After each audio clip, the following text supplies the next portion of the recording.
Bos días, queridos amigos, desde o meu recuncho de Trevinca. Hoxe quero dedicar este espazo matinal a un gran amigo que non está a pasar o mellor momento da súa vida nestes intres, pero que a súa envexable fe e a gran fortaleza mental e física xunto cos seus valores humanos o leva a manter o seu espírito firme.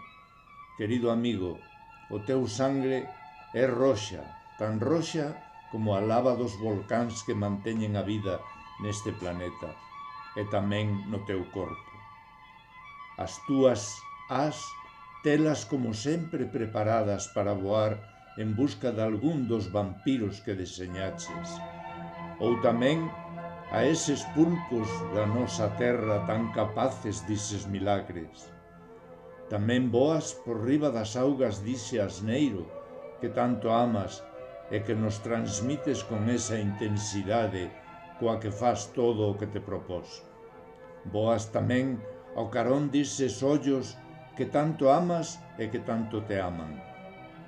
Querido amigo, a fe nunca che faltou e sabes moi ben que que o teu ser non é de fuxir de nada.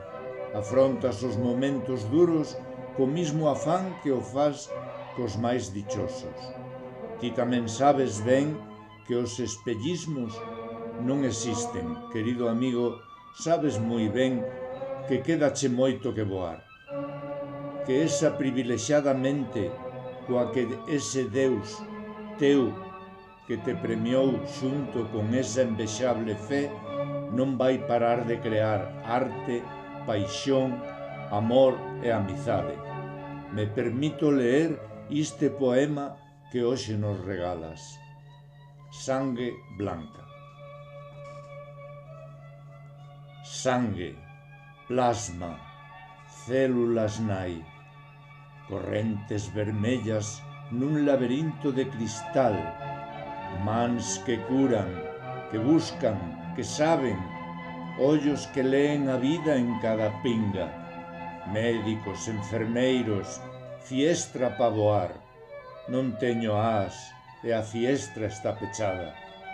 Cheira a limpo, a inxusto, a inhabitable, a silencio branco, a espera sin sombra, o sorriso de Berta no sofá, os seus ollos, os ollos que amo, brillan máis aló da máscara, son faros na brétema, áncoras neste mar estéril, aliméntanme os recordos e os libros, as palabras son páxaros que bican a tristeza, mentres o sangue viaxa por tubos, depurase nun latexar próximo, un eco de vida tras os muros fríos.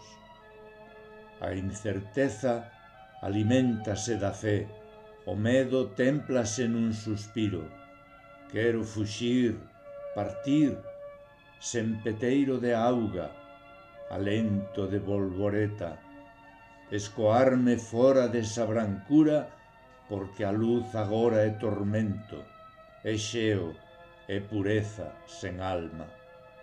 O corazón latexando insistindo e pregúntome se é verdade, se esa sala blanca, se ese corpo meu non son máis ca un espellismo.